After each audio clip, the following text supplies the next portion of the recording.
Welcome to the Winthrop School Committee, March 7th, Monday night, 6 p.m.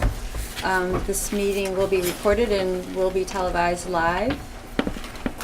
We're going to begin tonight with the Pledge of Allegiance. Would you please stand? I pledge allegiance to the flag of the United States of America and to the republic for which it stands, one nation, under God, indivisible, with liberty and justice for all. Thank you. If you could remain standing for one moment, I'd like to have a moment of silence for Mr. Cummings.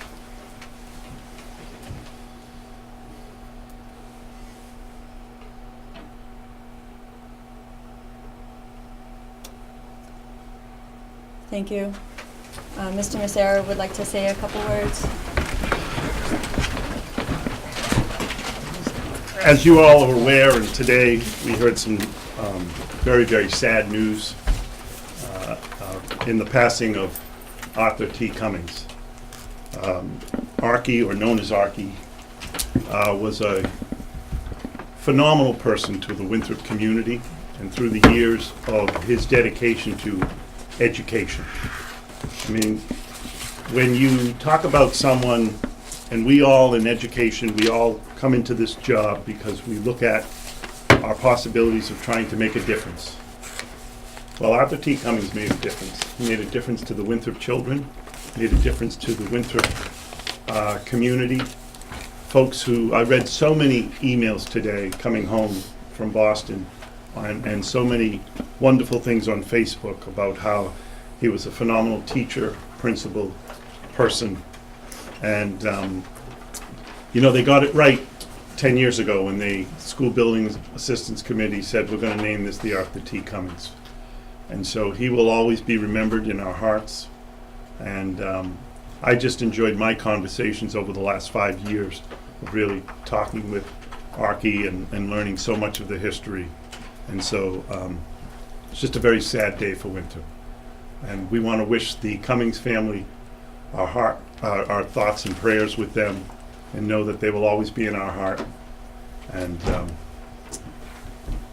just really taken back by it when I heard about it yesterday, and sad today that it actually happened. So Absolutely, our condolences to the family. Is there anyone else that would like to say anything?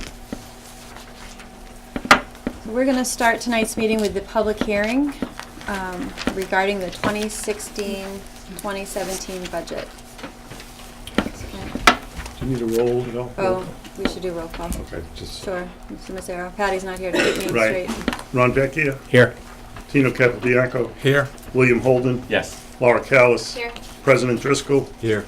Vice Chair Brian Perrin, Here. Chairperson Don Sullivan, Here. all here and accounted for. So I'd like to open it up to the public. If you could just stand and say your name. Yeah, Mr. Sacco? Todd Sacco, Precinct 2. What's the format here? Are we going to be allowed to ask questions? During the public hearing, you're allowed to ask questions, and Mr. Massaro primarily will respond, but will respond as needed or appropriate. And So can I turn myself Certainly, to be yeah. on that side? Or- So of course you can, John. I don't want to be Whatever's back to comfortable. you, Todd. Is there going to be another opportunity should something else come up during this part of So this meeting? we're having public hearing Yeah. first until we close that, and then there will be public comment, and then we do have public comment at the end of the general meeting again, but that won't be a question answer, that will be strictly public comment, as you know. Public hearing is the time to get any questions answered that you're thinking about right now. Okay, fair enough. Oh, If I excuse may- me, Mr. May Holden? I make a motion to move the kids' stuff up before the public hearing? Oh, Just so, Yeah. I don't know how long this is gonna be. This could go on for a long time or not, I don't know, but just to I'll keep second them it. from being here. Is there any objection to that? Okay, hearing no objection, all in favor, say aye. Aye. Aye. Aye, unanimous. We'll move the, because we have students here tonight with us to present some fundraising opportunities. We will start with Student the council, Student Council fundraising request. who's going to speak on it? There's a chair right here, right next to President Driscoll. Nick?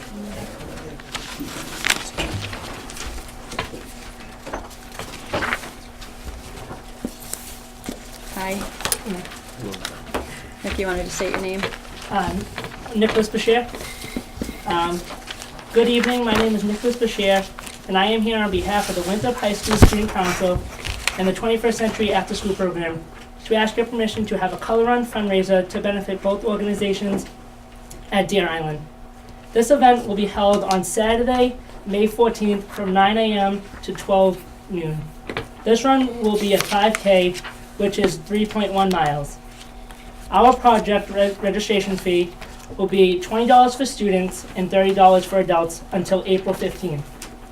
After April 15th, it will be a flat fee of $35 for all.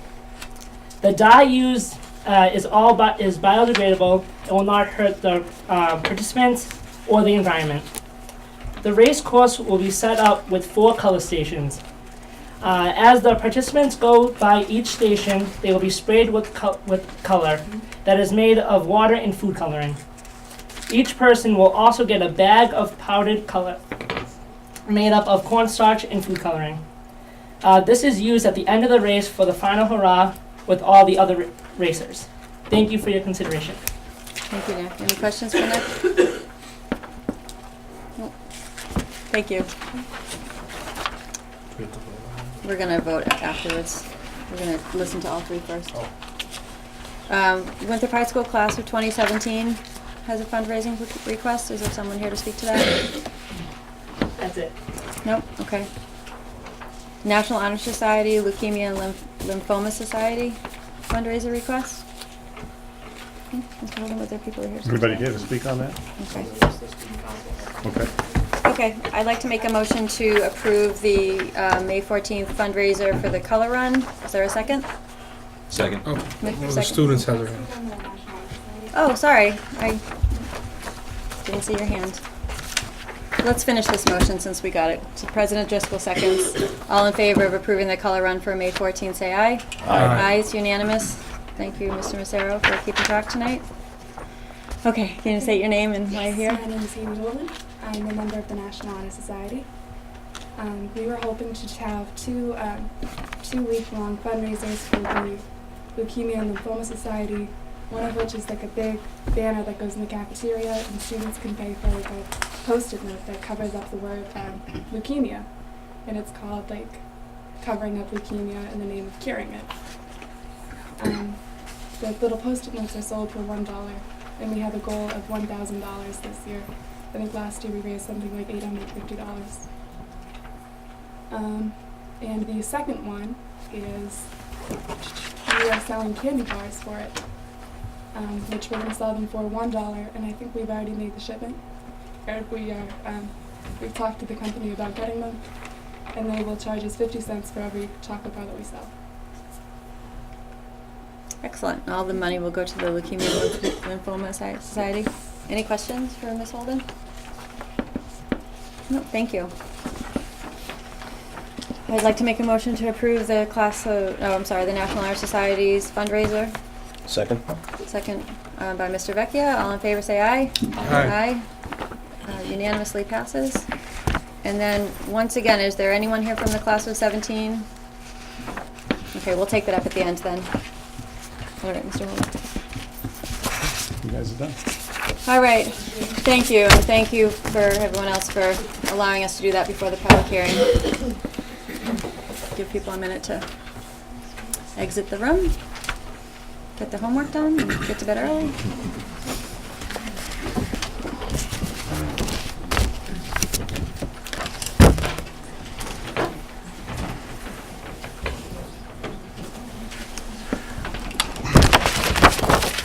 It's okay with you. I think I'm going to sit there. Yeah, whatever. That way I feel like Yeah. I don't have my back to you Yeah. or back to... Yeah, I don't know if people are going to be able to see behind the pole. All right. Maybe next to Mr. Vecchia? Yes, I I'll don't know. go next to Mr. Beck. All right, let's try this again.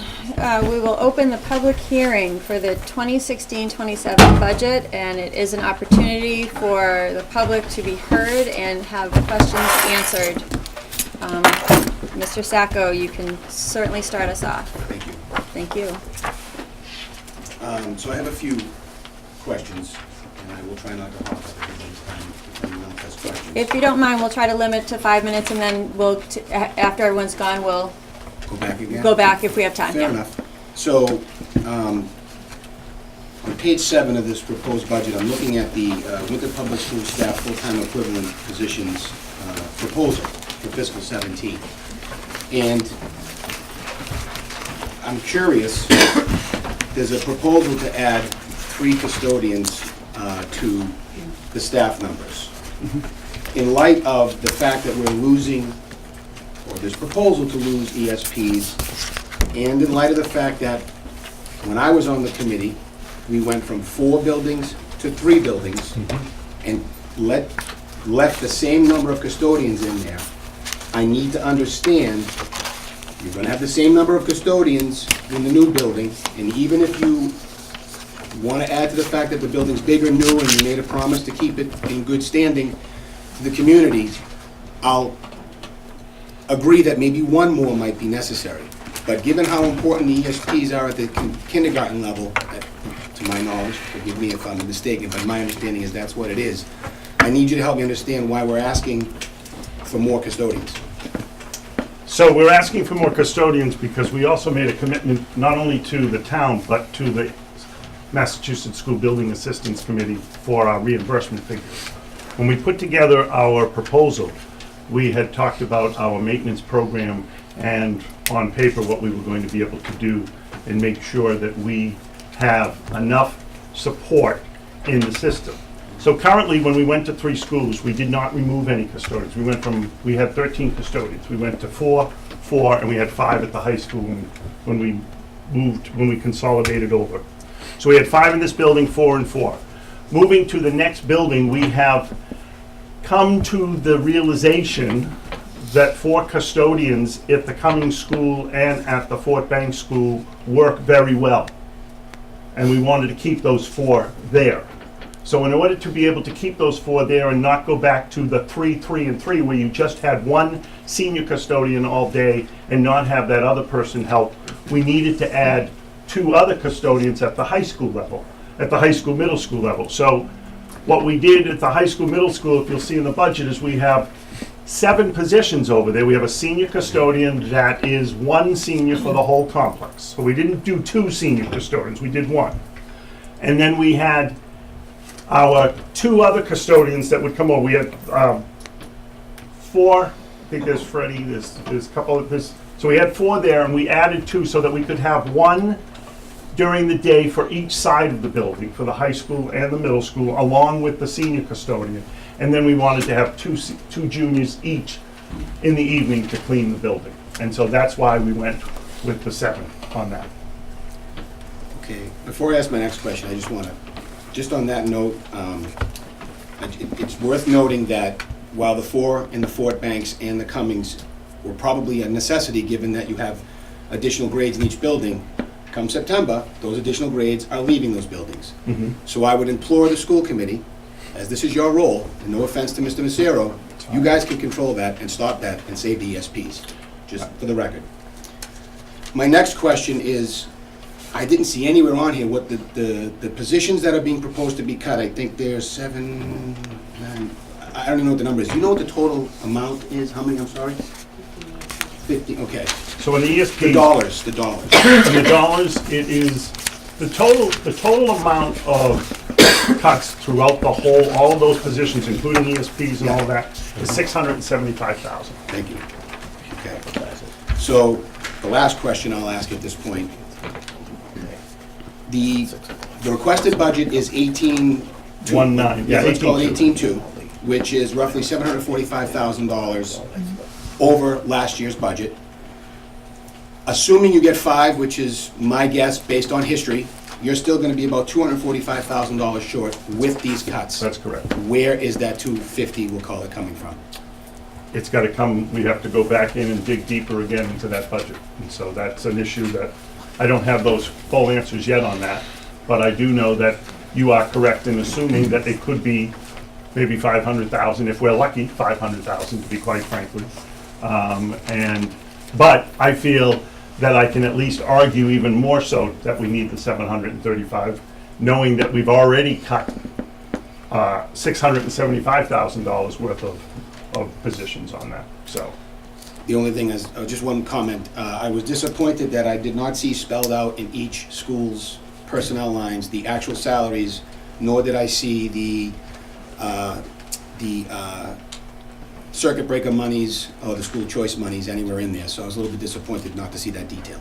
Right, we will have that detail as we get further in the role, and there was a reason for that, and I have no reason, we're not trying to shy away from that.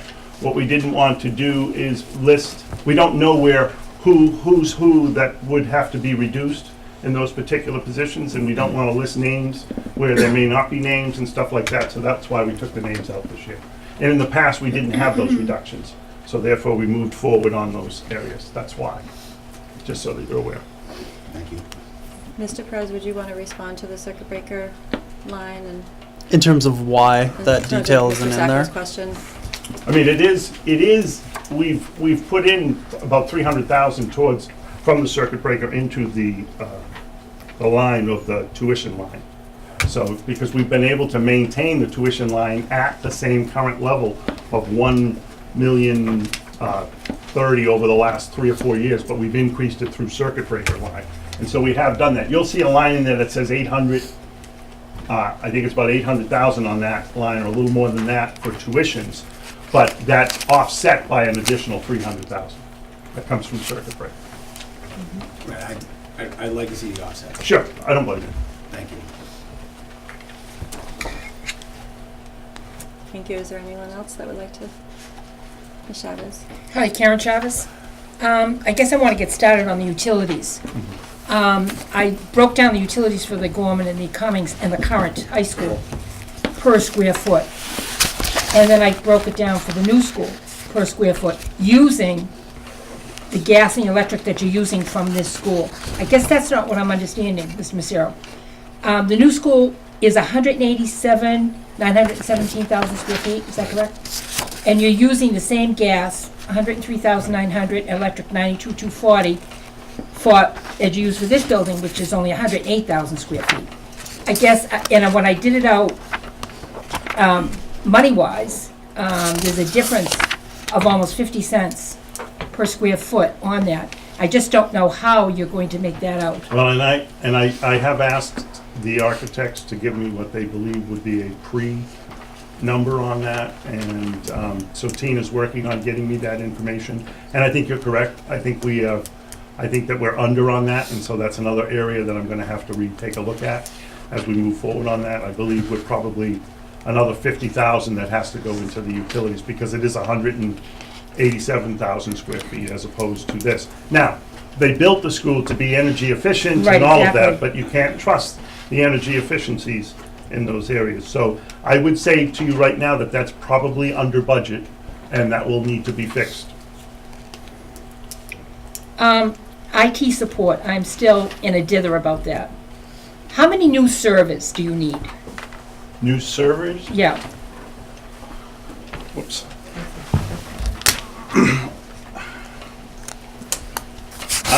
What I do know is that the high school infrastructure that's being put in for the new high school is supposed to, with the work that they're doing there, is supposed to clean up and build our infrastructure that's going to enhance the whole community, not the just whole system. the whole system, because they're going to end up, that's going to, right now, we currently have the hub at the Cummings School. So what I'm told is that we can't eliminate the hub totally from the Cummings School, because we are also connected to the fire station and certain other areas. So we have to keep some of that link open. But the majority of the hub is going to be redone at the high school, which is going to open up quite a bit for us at the Cummings and the Fort Banks. So as far as how many servers we need and all of that stuff, I don't know those, the details on that. What I do know is I was told through the consultant that this will build what we're doing at the high school with all of the stuff that we're doing here is going to take care of our needs for the other schools. So whatever's being built at the new high school, middle school, will take care of the issues at the Cummings and the Gorman That's what I'm being told. What we Except may- for what right, you just What we may said. need at the Cummings and at the Fort that we're gonna add is not so much servers, it's access points. Okay, And those access points, we have been working with a company called Aruba that is working with Retrofit right now and that's also part of that whole deal that they're putting together on that, so. And going on to with the new school, you're still gonna have just the one salaried school tech. Right, it's what you would know as the librarian will be the librarian / integrated technology specialist, media person I'm there. talking about the outside person. Oh, you're talking about Yeah, Retrofit? not the in-system person. Right, no, Retrofit is our current, we outsource through Retrofit, and we also use an employee that works through Retrofit that's with us daily on that. And so I plan on continuing in that direction right now. That's also combined with the town. That's our share with the consolidation to the town that we take care of. We've always taken care of the technology budget because Vinnie Ruaco was with us when that consolidation went down. So we merged that budget, we increased that area, and we took the monies of the other employees who then left, and we put that in that pool, but we haven't increased it much. We've been able to keep it with what we use with Retrofit. So right now, the kids on this level are using the iPad, which is an Apple product. Correct. The younger kids are using the Chrome. What do you see going forth?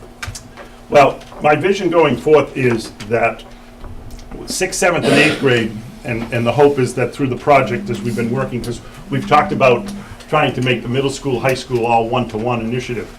So the 6th through 8, we'd like to transfer them from not go to iPads, but go to Chromebooks. And take the iPads that are at the 8th grade level and move those to the William P. Gorman School to start at the kindergarten level, those iPads. So kids would have the iPads at that level. And then each year as we increase, we would be able to, we have 2 more years left on the iPad initiative. We would basically, over the next 2 years, we would move the iPads down to the lower levels and we would increase our usage of Chromebooks, which will also be a much bigger savings for us in that end. Plus, it appears through the administration, folks that that are working with it, especially at the Cummings School, that they've had very good success with the Chromebooks. I know that we use them at the high school for the Google. We're we're big into the Google account and stuff, so we want to move in that direction. Mr. Harity, do you have anything to add, or where did he go? Right here. No, I mean, we've built our programming around the Chromebooks, and I think the ease of administration, the console, the management is very user-friendly, and I think at the high school, some of the learning experience has been that it's not as user-friendly with adding programs and changing things when they need to be changed and replacing screens and things like that. It's a lot more complex. And my last thing would be the athletics. That's Okay. in 5 minutes, so we'll open it up and then I'll Okay, be that's happy to fine. come back to you, Ms. Chavez. Is there anyone else that would like to comment or question during the public hearing? Councilor Lettieri. Jim Lettieri, Precinct 2. It's nice to see 2 councils here. Thank you. Question on, 3. Mr. Sacco discussed about the 3 custodians. One of those is a custodial maintenance supervisor, which is a $60,000 line item, Right.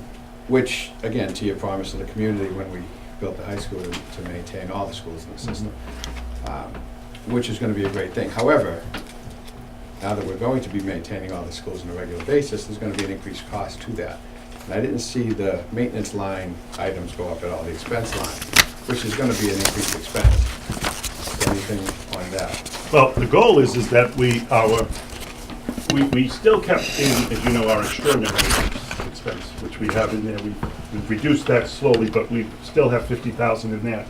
And our goal is that 50,000 will be able to slowly come out of being extraordinary maintenance and just move into maintenance accounts, because to increase those needs that we have.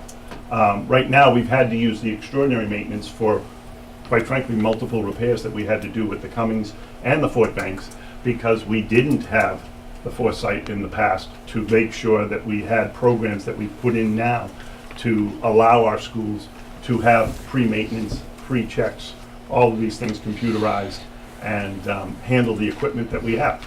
So that's that's the goal. That's one of the reasons why we've created this other position in here, as well as making sure that we can slowly shift that money. We have 50,000 in extraordinary maintenance. My hope is that we don't have, now that we have relatively, I think the Fort Banks is going into its 15th year, believe it or not, and the Cummings in its 10th year, and then you'll have a school building, brand new high school, middle school complex. So we have relatively new buildings, and our hope is that that cost will go away, and we'll be able to use that. So. And just to go on a little bit about what I'm sure Kevin's gonna talk about later is athletics. You know, the budget states in the preamble of the budget, the first 10 pages when you have your narratives, that athletics is about 202,000, I think is what it says. Where the reality is athletics costs a little over $500,000 for the schools, of which about 135,000 comes from user fees and about 20-odd thousand comes from gate receipts. So the school is basically picking up that other $360-odd thousand. Now in this budget, you're increasing the school's allotment by $50,000 to the athletics. And you also, in this budget, I believe, reflects a somewhat of a tiered user fee system, which I'm sure that the school committee will bring up tonight. And I think the goal, my goal, and as a citizen, I'm sure most of the school committees, as yours is to eliminate user fees entirely. But it's just so hard when you're looking at user fees and you're looking at ESPs or whatever, because it's all the same money. It's one budget. So I encourage the school committee to think seriously about any impacts that a change to this budget could have negatively on user fees, could have negatively towards the budget, because you're gonna have to make this money up somehow. And as Mr. Sacco says, if that number ends up being 500,000, that first 50 could come from athletics, and we want to be careful as to how we tread with that, as I'm sure you do also. So if you want to talk a little bit about the athletic budget and why you put 202,000 as an expense when it's really much higher. So in regards to the athletics, what we've done is we've taken a look at our user fees and all our costs. So we budget for athletic director. We do pay for the athletic director out of the budget. We pay for the hockey rink, which is 40,000. We pay 20,000, 26,000 we have currently that we set aside for athletic materials and issues that are in there. And then we also have another 55,000 that we budget for. We put it in for spring coaches, because the fear was about 4 years ago was that we would get to halfway through the season and we wouldn't have any funding left. And if I may, I just want to go back to about 4 years ago, was that we used to receive about $45,000 to $50,000 a year from Viking Pride organization.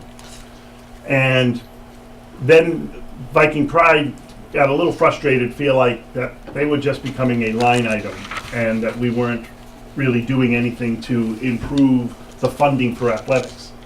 So at that time, we did improve. We took $112,000 and we moved that into athletics because we had to make up for, at the time, we had to make up for not only 50,000 that we were down, but we were still down. If we didn't get the money that Viking Pride was going to give us the following year, then we had to make up for that money. So we made up for that 112, and the following year we did very well. We came in very close to our number, maybe about 10 grand here or there that we were short on it, that we had to make up.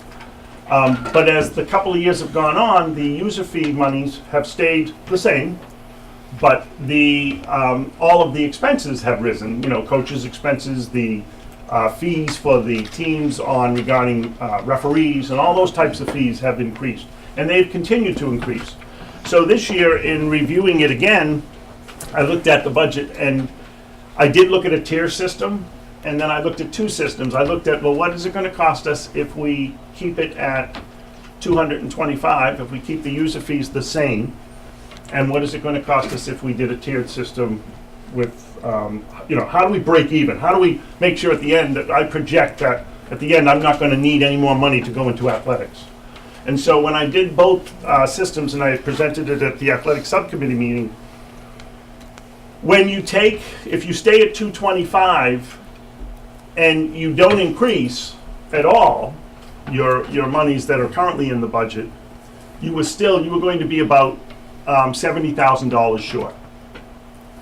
So what I did is I increased the line item of 26,000 to 52,000. I increased the athletic coaches from 55,000 to 60,000. I increased that 5,000. I didn't do anything with the hockey rink. I left that at 40,000 because I know that Mr. Lettieri wants to reduce that fee for us. No, I'm kidding. But I did increase the trainer. We had brought on a trainer. One of the other things that we had had for many years is we had $9,000 budgeted for a trainer, and that over the course of years, athletics has changed. The trainer has become a very valuable commodity there, and that you need, with all the concussion testing and all of that, that we actually brought on a trainer full-time, and it equals to about $29,000 for the year. Currently, we only budget $10,000 for that position. So moving forward, we budgeted $30,000 for that moving forward next year. So that's where that $50,000 comes in. Even doing that at $225,000, I still came to about $20,000 short. And we were told at the athletic subcommittee, go back and see where you can maybe shave off that 20 so that we could maybe keep the user fees at those levels. Where I got us to break even was if we had had a tiered system maybe with different levels of sports. The committee, and I don't want to speak for the athletic subcommittee, but I will say that at that meeting, all three of them felt very strongly that Winthrop, and we've always felt this way, that Winthrop Athletic Sports is one for all and all for one. You pay the same fee as they went on. And that's what I believe that the three had at that moment, so I wanted to make sure I went and took a look at it. Now, we have another meeting on the 10th. Obviously, as we talk about budgets and things, we can continue to look at that. I don't know if anybody else wants to comment.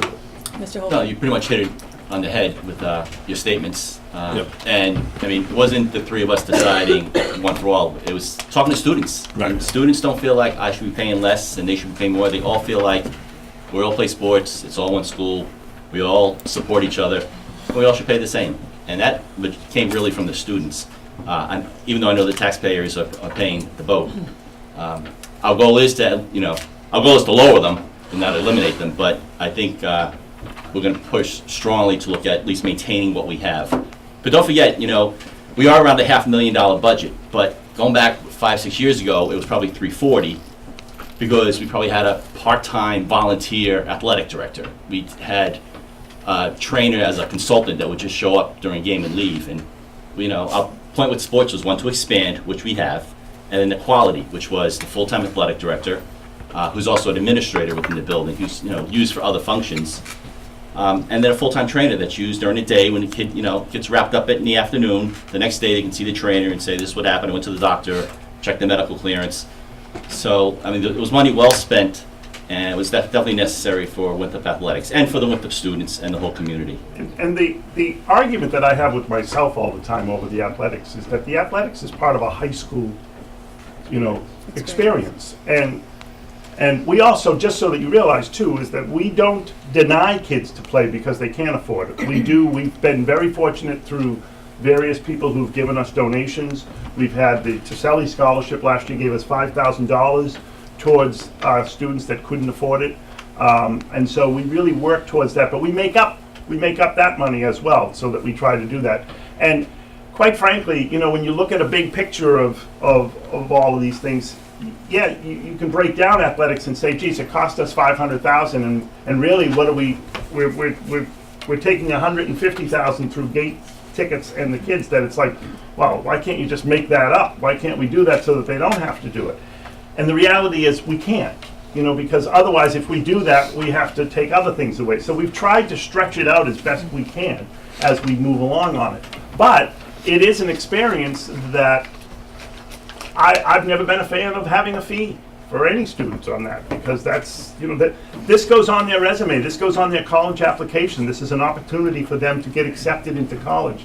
And if they don't have that opportunity, then we have to figure out ways to make them have that. So, yes, I proposed a tier system to look at things, because I know some sports, when they come to our level, it's like, wow, hockey is a much more expensive sport.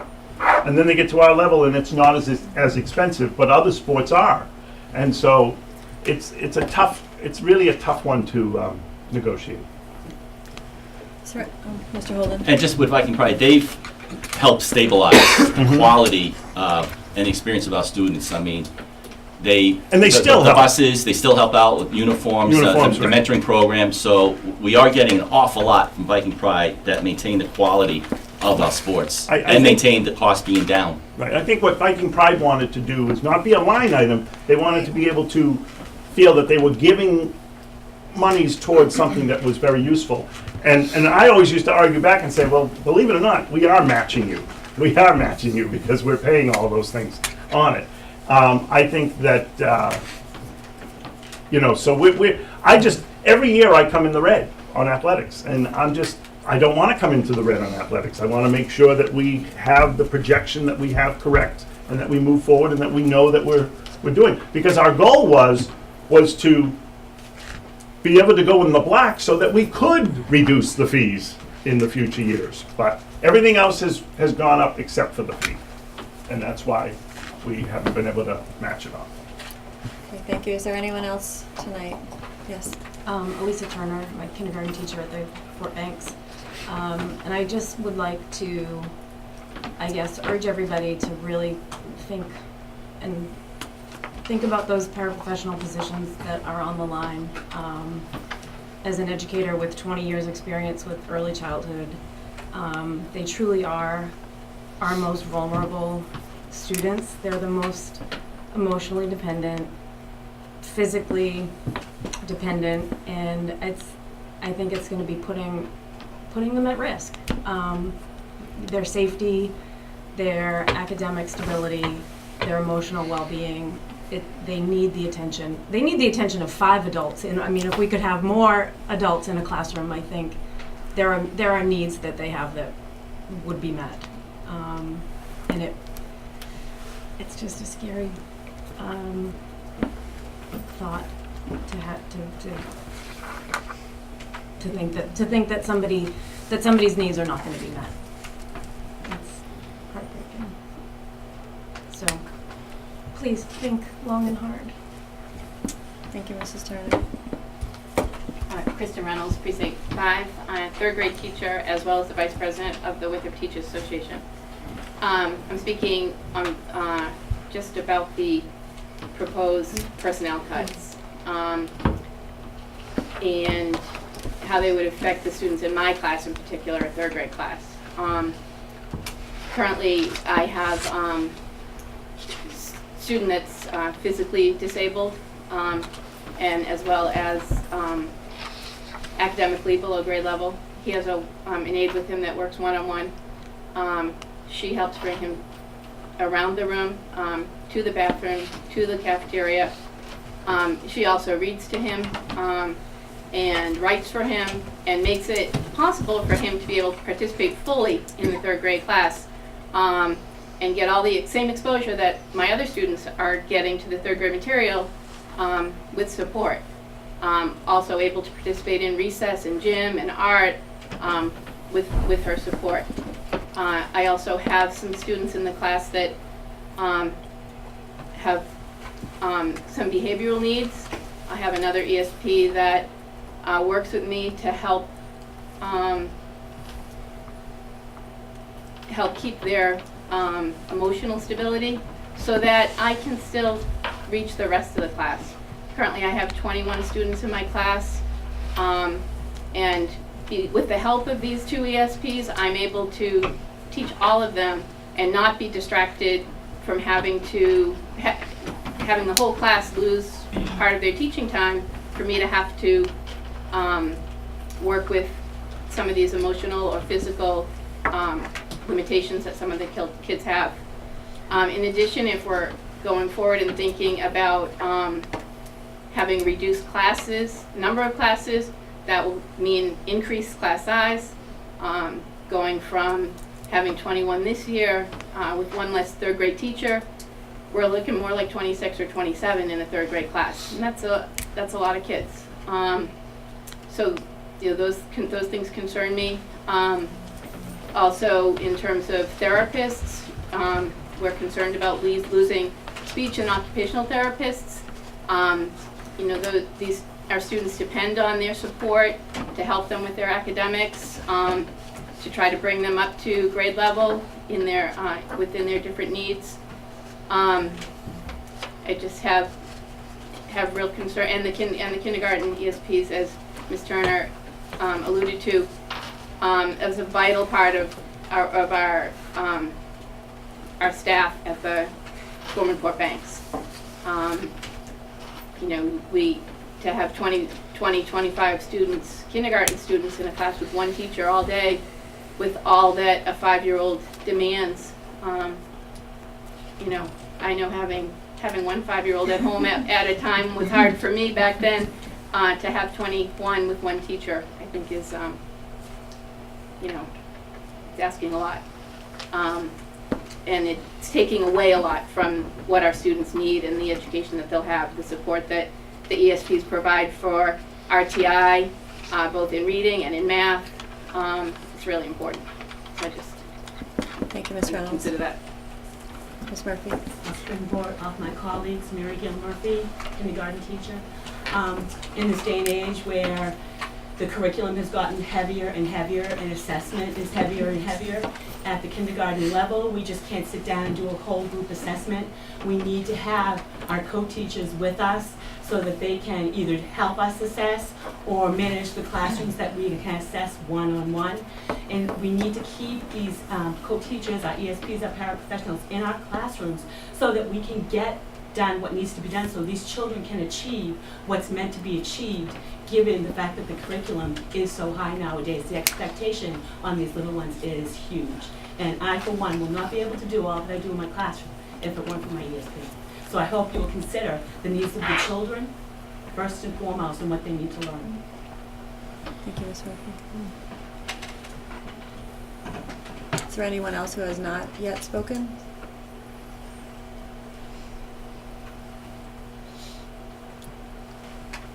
Mr. Sacco? I had a whole bunch more questions, but I don't think that the questions are going to matter at this point. I'm just going to make some general comments that coincide with what the general sentiment is in this room. And I want to start by saying that I do not envy the position you're in, John. We've worked closely together in the past, and I am sorry for what you have to go through. That said, I'd also like to add that the school committee can soften this blow for you a little bit and take some of the heat, because it's your budget. You guys control the budget, not John. You instruct him what to do with the budget based on his recommendations. That said, in reading the budget guidelines, the very first sentence, number 1, under budget guidelines is student achievement should drive all decisions. All I've seen in looking at this budget, listening to the questions, listening to the feedback is, I haven't seen that. I've seen user fees are on the table again. That's not student achievement. We've added administration. In fact, with all due respect, and I'm just going to ruffle some feathers, my understanding, from the time I was on the committee, we eliminated a curriculum coordinator position. We now have one back. We still don't have any curriculum, but we have a curriculum coordinator. So we've added to payroll, we've added administration, we're talking about raising user fees, and we're laying off teachers, or ESPs and teachers, and who knows, because there's still $250,000 that we don't know where it's going to come from. I don't know which part of that is student achievement, but if anyone in this room can tell me what, can convince me that this is about student achievement, I'd be more than willing to listen. Thank you, Mr. Sacco. Is there anyone else? Can I respond to that? Oh, yes, sure. Because I'd like to respond to that comment. In regards to, I just want you to be aware that, and I'm not, listen, you're absolutely right, Mr. Sacco. These are difficult decisions, and it has been one of those where I've been working on this since probably October, going back and forth. And as I explained, you probably heard it a couple of weeks ago when I was here, met with the principals, I went through it, I worked with the principals, I worked with what they felt. In regards to student achievement, at this point, at the Fort Banks School, it was chosen to go keep it at 7 kindergarten, 7 first grade, and 7 second grade. I originally had it at 6 and 6 kindergarten, 6 first grade, and 7 second grade, because the numbers showed that we could have those numbers there. And with we had the aides in that area. In regards, Ms. Pearson felt in the student achievement, she's not here to defend herself, and I'm not here to say, to throw her or anything under that, because we've had good conversation over it. She believed that it would be best to do 7, 7, and 7 on that. And so, when they looked at that, there was an area that we had to go with, and so that's why the paras came on the table at that time on it. If we go to 6, 6, then the paras probably, there could be some movement there to help, as long, to come back in, as long as I don't have to cut another 250. In regards to the curriculum, I think we've come a long way on doing a lot of work that we've been doing right now, that we've been bringing in with professional development. We have the Looney Mats coming in. We have a lot of stuff that's going on that our curriculum director has worked with these principals to bring forward on it and to move, and also take up a lot of the areas on program review and all of those areas that we weren't able to do because we didn't have the manpower to do, that person has done to support and give us that opportunity to build as we move forward in that with the curriculum areas. So there are multiple decisions, and you're right, this is my version of a budget. So the school committee can turn around and take a look at what types of things that they feel is best, or look at it and ask me why I made those decisions. And I've told them over and over why I've made them. I also said 2 weeks ago, and I've said it before and I'll continue to say it, that a budget changes very drastically through the year. And why it does is that there are times when you do have certain people decide that they want to leave, retire. And when a teacher retires, that does open up opportunity, because some of the salaries do come down and we're able to bring in other positions that go back. I did create a list of what I would look at to say if we could bring items back in.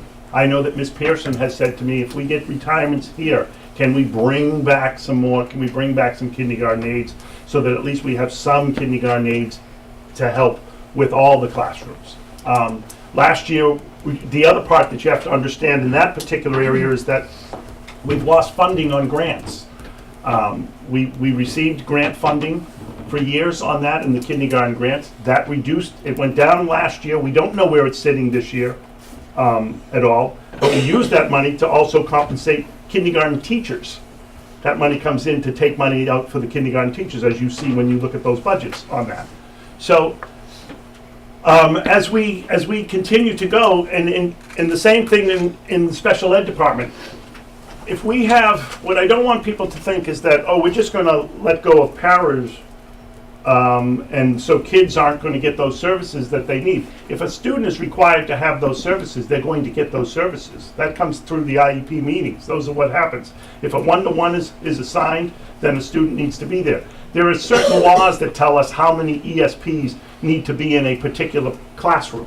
And so we need to make sure that we're at those particular areas. And if we're over that, then we have to relook at where our money's going to go elsewhere. If we don't have the money to be able to say that we can have 4 in that classroom if we only are required to have 3. So there's lots of areas that we've had to take a look at on it. But will the budget change? The budget, we'll probably see some shifts here and there. But I'm worried about, I can't even say, yes, okay, I can bring in this person because this one's retiring, because I don't know what my final budget is yet. And I have to look at that and say, all right, how are we going to do it? At the Cumming School, the decision was made by the principal and myself, when we met together, to say, wants to bring support into classrooms, wants a math coach. So in having a math coach has decided, well, we'll reduce grade 3 to have 6. We'll have grade 4 have 6. We'll bring in that support. We've also have had great programs that have grown, as you all know. We only had at one point part-time music at the Fort Bank School. We now have full-time music. We want to keep that full-time music there. At the Cumming School, we need to have full-time music there. So the principal put together a very creative schedule on a 4 specialist schedule so that he could get more support into the classroom to enhance student achievement. And at the high school, we have added a math teacher so that we can make sure, because math is our area of concern through all the levels. So we added math there. We've also added an integrated specialist. We have also incorporated we've put in for another guidance counselor because we believe that that's a strong, we've had the opportunity to have 3 guidance counselors through grades 8 through 12. We sacrificed not having a guidance counselor at the Arthur T. Cummings from 4 through 7 over the last 2 years. But when you go back to a middle school, you do need to have a guidance counselor there for 6, 7, and 8. And so we added in this budget, if possible, another guidance counselor to help those needs of those students at that high school level who need they don't need it just for their senior year to be able to have somebody help them get into college. They need it all 4 years. And part of the problem there right now is that the guidance counselors haven't been able to create that schedule or opportunity for that. And so we've been working with Mr. Crombie to make sure that those things happen. So I do think that we have put stuff together in this budget to try to protect student achievement as we move along. There's going to be differences of opinions on how this money is spent. I get that. I understand that. I pride myself on the fact that I got through 4 years without having to lay off anybody and expand positions. You know, we've expanded over the last few years. We've expanded probably 10 to 12 ESPs over the course of the last 4 years. We've expanded multiple positions in the arts areas of music. We've expanded positions in math, and we've expanded positions in the special ed programs with some of our other programs that we've brought in so that we could reduce the monies that we've had to send out. Yes, we've leveled off at what we send out for out of district, but we've also, because we've taken that money and kept kids in the district with these programs that we've put in at the middle school, at the Cummings, and at the high school. So those are types of programs that we've been able to do to try. Otherwise, if we were sending those students out, we'd have even deeper cuts. So there's lots of things that we're doing. Now this year, yes, we've come to a point where I've had to look at it and say, okay, I got to do this now. I can't wait until June to turn around and say, oh, well, and not turn around to the committee and say, oh, well, if we don't have this, I have to have layoffs. No, this is what I've projected these cuts would be, even with these types of areas to increase upon. Now, I could say, yes, all right, we don't add that math teacher, we don't add that guidance counselor, we don't add a couple of these other positions, that integrated specialist, we don't add some of those things, and we retain what we currently have. But is that growing our students who have those needs as well? So it's a catch-22. It's a difficult situation when you take a look at it all. And so right now, I wanted to make sure that our programs, we don't lose programs, we continue those programs, but we try to grow as best we can. So that's my philosophy, that's where I came with it. And I'm gonna do everything I can to try to create magic. I believe over the last few years, I've created pretty good magic in order to increase and keep these positions and do the things that we've had to do. But, you know, I'm also a realist, and I'm looking at the reality of it, and I'm trying to make sure that we don't lose services that we've lost years ago that cost us big time. And I know I say this to you because I know how passionate you were a few years ago on the maintenance issues as well with us, and that we needed to make sure this grew and stuff like that. So Thank you, Mr. that's where it Sarah. goes. Sorry. That's okay. You also went, at length during Right. the last meeting, so Right. So basically stop. we don't have to have the whole presentation again, but I appreciate your passion and your effort. Is there any other public hearings? Yes, I don't need to say anything else other than, like my students, I have to go to bed early, so I'd just like to Feel excuse free. myself. Thank you. I'm with you. I know. You're my ride. You're my ride. Good night. Thank you very much. Yeah, before we close public hearing, is there anything else that you would like us to hear tonight? Ms. Chavez? No, I just want to finish on the athletic committee. I think Mr. Lettieri and Mr. Messero really brought out some of the things I was going to say. But I think the committee needs to be aware that user fees are here to stay right now until the school department gets a huge windfall. There's no way that the user fees are going away. Did you see that coming, the windfall? I wish I did, I honestly do. Thank you. I mean, when I totaled it up, I came up with $300,000 in cost without user fees. And user fees are certainly not going to cover that other 200,000 plus. We understand. So I just would encourage the school committee, please, to really take that into consideration. And I will be there Thursday night at 5. Thank you, Ms. Chavez. Is there anything else before we close the public hearing? I'd just like Mr. Holder. to, Ms. Reynolds, just a question. John answered a lot of my questions. When is the power mandated and not mandated? And you explained that that was looked at, so I'll leave that alone. As John's job is to recommend a budget to us. We question it and look at it, and then I think we're at the fact checking. And this is a fact check question for you. Okay. Looking at the numbers that John gave us, for next year, dropping down to 1 third grade teacher, the class size is at 23.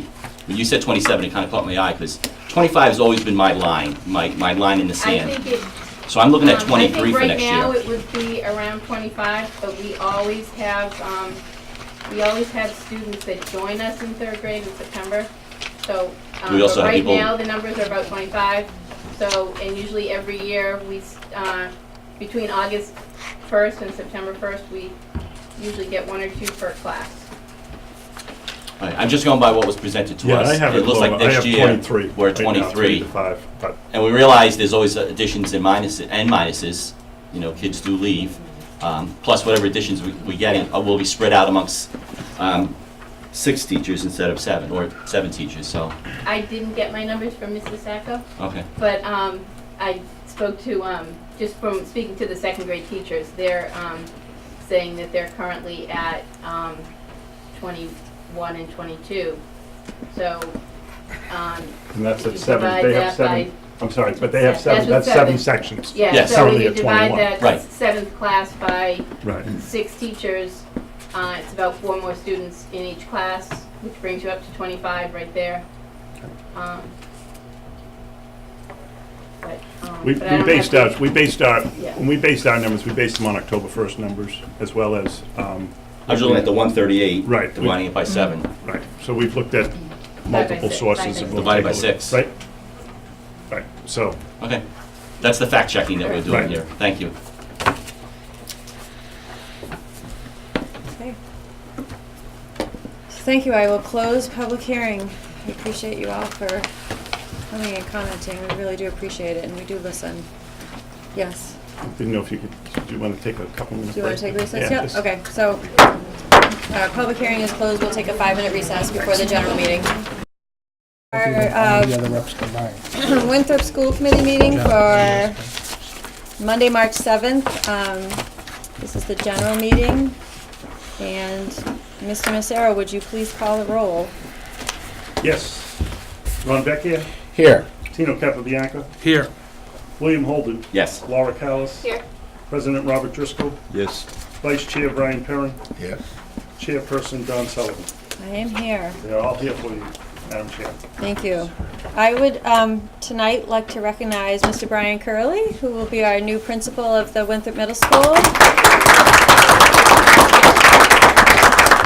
Congratulations, Mr. Curley. We're excited for you in your new role. Thank you. I'm excited for the new opportunity. I wish that you could stay at the Cummings School for one more year, but that's just my own personal, it's, wish, but we'll be seeing you in a couple years then. Definitely. All right, so we, first on our agenda is delegates and visitors, which we do not have any tonight. Next on our agenda is public comment. Is there any public comment tonight? Seeing no public comment, we'll move on to correspondence. There is a couple of letters in our packets tonight that are related to naming of parts of the new school building. These are letters that we have gotten previously, and I wanted them included in the packet tonight because we have moved forward with our naming of facilities policy. So we don't have to make decisions about this tonight, but I wanted to just review the correspondence we have from, actually, the first signature is Arthur T. Cummings. I know, it's so sad. Requesting that we name the high school science area for Dr. Richard Tiselli. And there is a nice letter recognizing his contributions to the community. And he does continue to contribute through his charitable fund, and he does have a scholarship in the amount of $2,500 to Winthrop High School students pursuing a college degree in the sciences. So that is included in our packets tonight, and I would, not tonight, but maybe at the next meeting, put that on the agenda for a vote. So if people in the community have public comment or support for that, that would be a good time to talk about it. The next correspondence we have in our packet is from Mr. Fournier. And this is requesting to name is it the theater, Mr. Massaro? The auditorium. The auditorium for Mr. Neil Shapiro, who was also a great contributor to the high school drama department. And so that was included in our packet tonight, and perhaps we can make a decision in our next meeting so that these requests can be, progressed in a timely manner. Next, we have minutes from February 22nd meeting for approval. Those were in your packet. Are there any questions about the minutes? Do we have a motion to approve the minutes? So moved. Motion by Mr. Vecchia. I will second. All in favor of approving the minutes from February 22nd, say aye. Aye. Opposed? Abstentions? Aye. Ms. Callis abstains. Thank you. She was busy that night. Okay, so the minutes are approved. Next, we have financial and business procedures, the warrants. Madam Chairperson? Yes. I just want to inform everybody that Ms. Eccles wanted to be here, but unfortunately she's home suffering with the flu. And for a person who's never out, we wish her the best and hope that she recovers quickly. But Truly never out. Tonight we have warrant dated December 30th in the amount of $607,203.83, and a payroll warrant dated January 13th for $601,728.78. Is there a motion to approve the warrants? I will make a motion to approve the Motion. warrants. President Driscoll can second. Mr. Macero's. Oh, yes. I'm sorry. What are we How much missing? was the warrant for? Well, am I reading the right ones? Because I have the warrant for $115,888. Oh, I'm sorry, I read the two 61. payroll warrants. Right. Thank you for correcting me. Warrant SVW 16-15 in the amount of $115,888.61. So we'll take those three together. I'll make a motion to approve them. President Driscoll will second. All in favor say aye. Aye. Aye. Opposed? Abstentions? Thank you.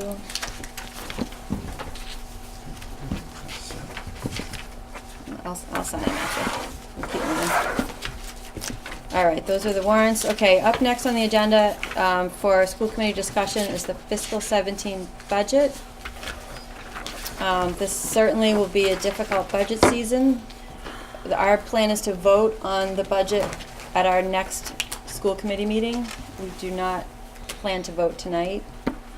I can certainly, if there's any questions for Mr. Massaro tonight, we can ask them. I would like to just say that regarding athletic fees, even the wealthiest towns in Massachusetts have athletic fees. So I would be in favor of certainly not reducing them, but perhaps taking a closer look at Mr. Massaro's recommendations for a tiered fee system, or what would make sense so that we can break even in athletics this budget season. And also related to the ESPs, I wanted to comment that the paraprofessionals and the teaching assistants that we are proposing in this budget to reduce would not at all come from an IEP situation. If a student is assigned a one-to-one or a paraprofessional for any reason, academically, cognitively, physically, for any reason, for any disability, we are not looking to reduce that from a child's IEP. So I want to assure parents and families of that, as well as occupational therapy, physical therapy, and speech pathology services.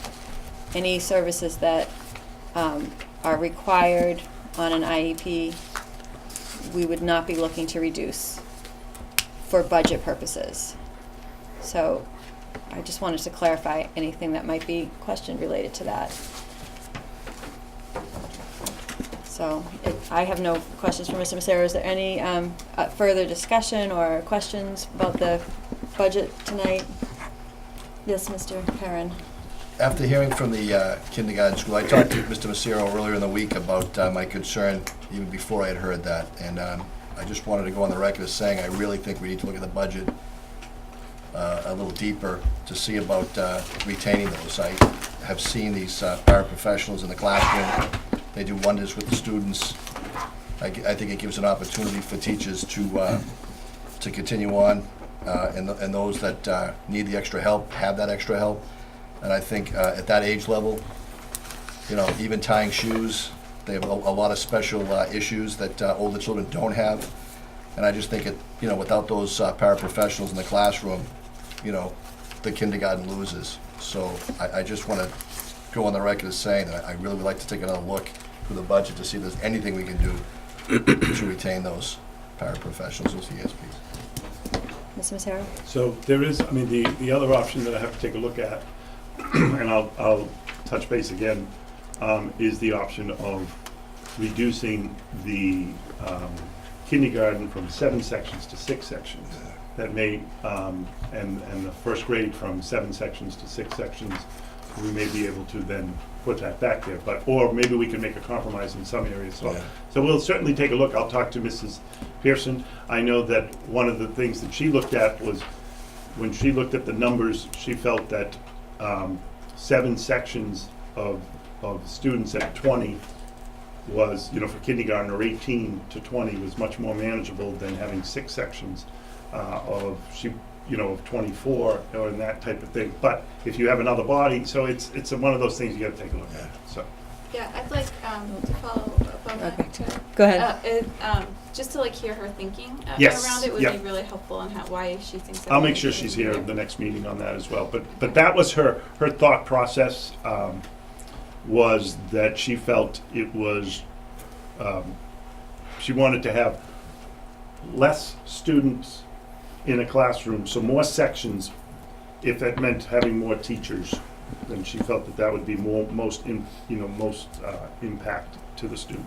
But she does need to give her reasoning on that as well. Yeah, that would be helpful. Thank Okay. you. Mr. Vecchia? I would just like to say that I certainly concur with Brian's remarks. I got this whole thing firsthand, having a couple of grandchildren just starting in the kindergarten, and I was quite amazed at the total program that's put together for these for the children. Absolutely. And the individual attention they get because there's enough hands in the classroom. So I think we really should press to see where we can go with this to keep as many as possible. On the other hand, as being part of the athletic committee, I think we should actually relook at some of the things we had spoken about in the past meeting about keeping the fees the same. It may very well be that we may have to compromise here and to keep more hands in the system and maybe boost the activity the level up as far as dollar-wise. To your point, there are many communities, very high-end communities, that have a substantial assessment put on kids for athletics. So it's not anything out of the ordinary. Thank you, Mr. Vecchia. President Driscoll? So I would just say that I, from hearing the remarks this evening, I mean, it sounds like you know, removing all of these paraprofessionals is a real big issue. And it's happening in a year we're increasing the hours of the kindergarten. I think we're, you know, there's just, it's almost like contrary to what we're doing. I get it. We're gonna have more discussions later on at the town council about this budget, and it is a tough year, I get that. But if there were a way that we could find like a middle ground somewhere here, I would support that and recommend that based on the comments tonight. I mean, even if we didn't have to eliminate this number, and if class sizes were higher, a little bit higher, I think there's a compromise in there. And I'm sure larger class sizes is not desirable for anybody, but it's a choice, and I think we should really look at every way possible to try to bring some of those positions back. I agree, this is a difficult year with our increasing the time in kindergarten. That is certainly a reason to keep the kindergarten aides. However, I feel like we're in the part of the process of the budget now, where it's up to the school committee to now recommend, okay, if we're not gonna reduce the aides, what would you cut? You know, and it's time for us to put our heads out there and say, okay, well, I would cut this, Absolutely. So if there's any recommendations to shift money or shift lines tonight, this would be the time for Mr. Massaro to hear that. Madam Chair. Yes. Oh, yes. I just wanted to respond. We are expanding the kindergarten time for 6 hours. The good news, though, is that the kindergarten students will now follow into the same routine that grades 1 and grades 2 have, which means that they're going to have a specialist every day as well. So those kids will go to those specialists, whereas right now they were going to just gym and maybe had another class on that, and then they were in there, and the teachers had to go in there with them. This time the teachers will have their prep during that time frame. So. Yep. Mr. Yeah, Macri. I have a question, some comments, and then ideas. Question, how many this is someone asked me and I didn't know the answer, so that's why I'm asking you. How many Life 2 skills students are graduating this year? Life skills? Yeah, Life skills, level 2. None. None are graduating? No. Okay. Because remember, there's an age that goes up to 22. 22. Okay. Yep. We had 3 last year that I believe moved on. Okay. And then I just want to say that I do agree so far what everyone said so far about the need for paraprofessionals. I said that at the last meeting as well. And my recommendation, something to look at, is maybe we don't look at increasing the full 2 custodians, maybe 1, or maybe we'll see where that is. I'd like to have it, but it's not in a perfect world. And I just want to say that in terms of the athletic subcommittee, I don't know if this is the right time of it. I was originally for not increasing the user fee. I'm not for a tier system, but I'd like to see us go up maybe across the board $25, maybe $250, and see how much closer that brings us to. Again, I'm not a fan of user fees. I think it is a tax, but unfortunately, I'd rather keep some of these teachers in the classroom. I think that's a better thing to do. So that would be my recommendation on that. President Driscoll? On a couple of other areas, it would be really good, I don't know if it would be possible, but to have the numbers from the engineers on the utility costs before. I don't know if it could be possible before the next meeting. I think I will have that. That would be interesting, because Karen, I thought actually, I brought this up at the last meeting, I thought maybe we could have some savings because of, the efficient buildings. But and the building is bigger. It's bigger, so- but we also have this reduction in some of the utility costs. I know that's risky business. Right. But it would be good to have some numbers from them so we can see what that looks like. Vice President Perrin? I just wanted to see when you would need, like some suggestions on the budget. I know we're up against. I just getting it tonight and Right. not getting the budget tonight, but getting the feedback from the teachers was. So here's the thing, if I may. We need to give them a number. I don't think that we're in disagreement that the number has to remain at 1819. I mean, because I don't think you're gonna send it to them less than that. I can tell you sending it to them more than that is probably, it's a useless on that from my experience of talking to the FinCom and all of those issues. In regards to positions on what we're doing, we're asking them for a line item number. And where we can continue this discussion about what's gonna happen, stay and all of that, that doesn't have to be resolved by March 21st.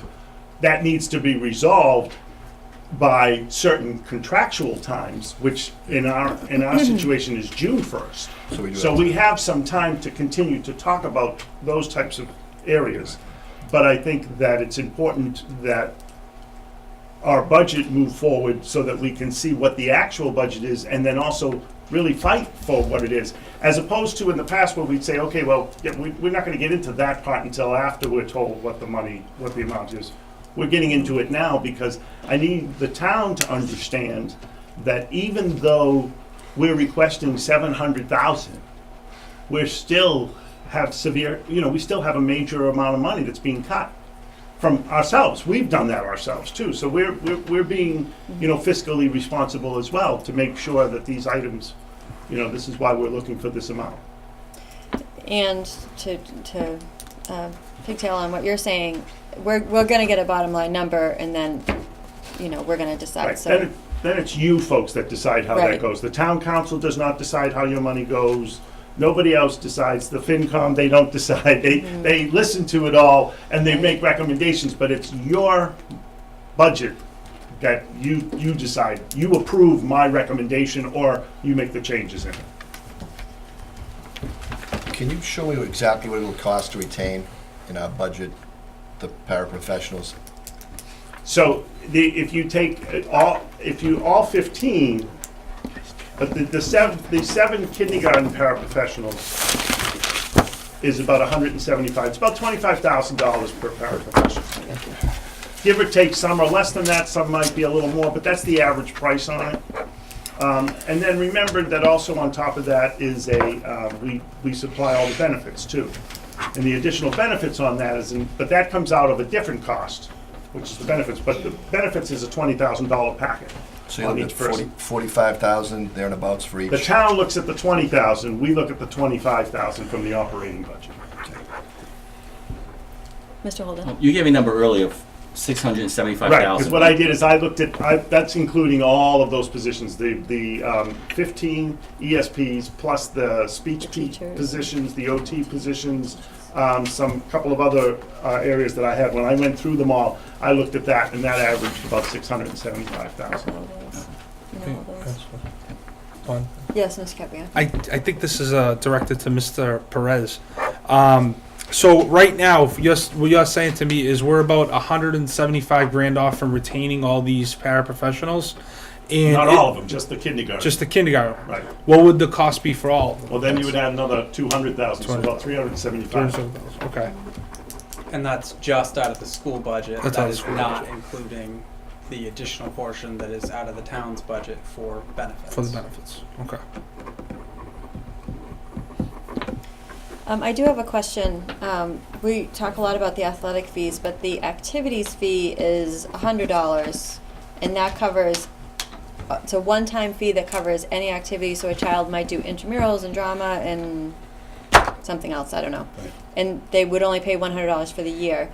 Now, are we breaking even with activities costs and fees, or are we over, under? Well, we're actually, last year we were under, this year we seem to be coming out pretty good on it, but I was also recommending that fee be increased to 125. Right. Just to make up for, what those fees make up for too is that they pay a lot for our advisors.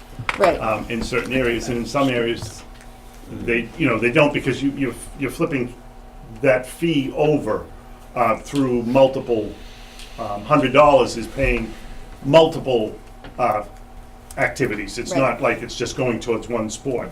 So, now, clear example though, with the middle school, well, the Cummings School, they've done very well with the $100 user fee. They've actually helped the high school on that aspect too, because of the monies with the drama program that they brought in. We don't charge a user fee on the instrumental, and part of that is because it's part of their class, So you have to be very, very careful when you have user fees that are, that are put in. So in an instrumental, they take an instrument and they get taught during the school day. So you can't charge them something additional on it because part of their requirement of their class is that they're gonna do band in the morning or they're gonna rehearse after school. Plus, they're also paying a fee on the instrument and we wanna continue that program. Now, when they go to the high school level, if they take a band class, if they're in band, then they don't pay the fee for after school because that's part of the requirement. However, if they don't take a band class but want to participate in an after-school band, then that fee would cover them as part of that, so. Mr. Vecchia? That activity fee is $100. How long has it been $100? It's been $100 for, At least since, 3 years. for like 10 years, I think. Yeah. Never gone up? It has never gone up, no. I mean, we bring in probably close to $15,000 to $20,000. We still budget, we have monies budgeted for activity. I mean, you know, because out of that 90,000 that we budget, we also, what comes out of that is also the mentor teachers fund, we fund mentoring, we fund a lot of activities in that budget. And so what I've asked Susan to do over the years is break that up even more so that it's just what are the actual student activity fees at the end of the day, and then what's the mentoring fees and what are those, so. So it pays for a lot more than just the stipends and the supplies. Right, right. President question, Fishbaum. another line here, and I brought this up last time, is this international student. Right. So is there, as we've talked about this before, that revenue comes right to the school. So is there an opportunity in this budget to Yes, there plan is. for something a little bit more than you've already planned for? So there is. So currently, we plan for 10 students, I think, or 12 students that we try to plan to get in, which brings us in approximately, 10 students brings you in 12 times 10, 120, right, thanks. Brings you in about 120,000 and anything over that. And we currently fund 2 positions out of that. Okay. Now, I have requested additional students on top of that 10 students. If I could bring in an additional 10 students, that's an additional 120,000 that could come right into the budget. Yep. So those are the types of things that I'm hopeful that we could get in. But here again, it's, you know, like I had 2 kids signed up that were gonna come and then they decided, no, they're not gonna come. So you know, it takes a while. We're in that season now, so we should start to move. And I do know that Educators is really working with us. We have a strong connection through Educators, but they are working to get students. They came and visited us this year. They brought in people from all over the world to us. We talked to them, Mr. Crombie and myself. We also showed them the new complex, and they're very excited, and Winthrop is a high priority on the list because they also feel that Winthrop is, the proximity to Boston and everything is a very good sell. And so far, our students that have come here have had great experiences too. That also helps. What's the time frame for So that getting an time frame, understanding of right, that? that'll happen from now. We'll start to see kids coming. We actually have already started some kids enrolling. So that will go right up until August. We'll have students that will enroll. So if that increases between now and then, we can bring Correct. some of these positions back. Correct. Correct. Good. And that would go, and I would recommend that that be used at the high school level, which could then therefore maybe take care of some of those expenses, which Yeah. it trickles down. Yeah, good, thank you. Mr. Capabianco? This is another question from Mr. Perez. If my math is correct here, and we add the additional, the students there, we're about 130 grand off in the whole budget in terms of keeping all the paraprofessionals. If we get to that number, is there any way we can make a request to get that 130 grand through free cash to save these teachers? Again, just asking the question, not an expert on the process yet. It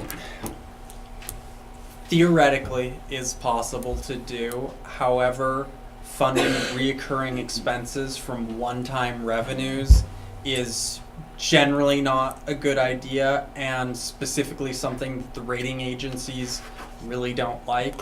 And the number has been thrown around a lot of the $8 million that we've saved on the school building project. And part of the reason that we're saving that money is because we got a better price on the bonds because our bond rating has increased over the years.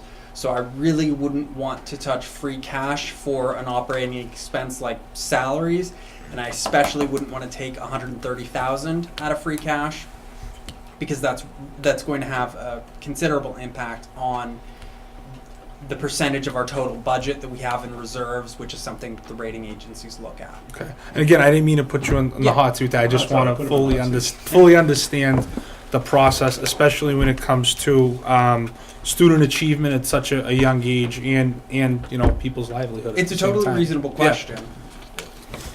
Mr. Massaro? So, Mr. Capibianco, the best place to bring that argument to, of course, is if you're able to come to the finance committee meetings, and also when we start to talk to the town council on those types of things that we want to see increase.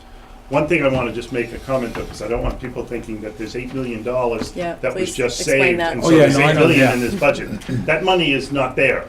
What Right. it is it's a savings over the course of 20 years, because our interest rate was what we originally predicted our interest rate to be when we put the school up, and we told folks this is what it's going to cost us. That interest rate was actually down a point from, I think, 4.5 down to 3.5. And so over the course of those 20 years, it's a savings to the taxpayers of $8 million. Thank you for explaining that, because we wouldn't want people to think the town has $8 million in a mattress. We don't.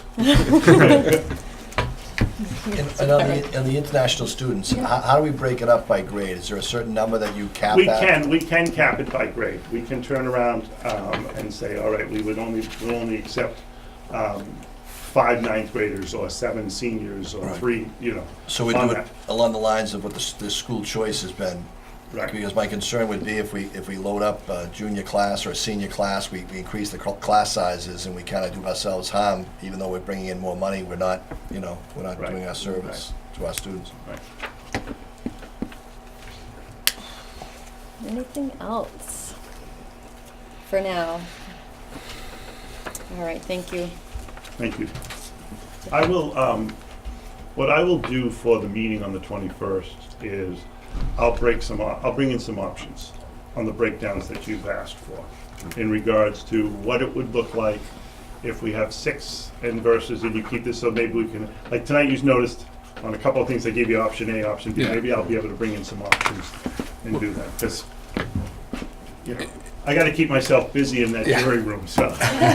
Try listening. In point of information, I don't know if this is the right time. I think it would probably be wise if we would have a budget subcommittee meeting, maybe Probably would before be that. Unless So we can I just We'll don't know like to- when I'm available. I don't know, We yeah, can do it in the same evening, I'm available in the evening. I just started a new job, so the evening's best for me. Okay. So we'll talk about that after the meeting and come up with a date.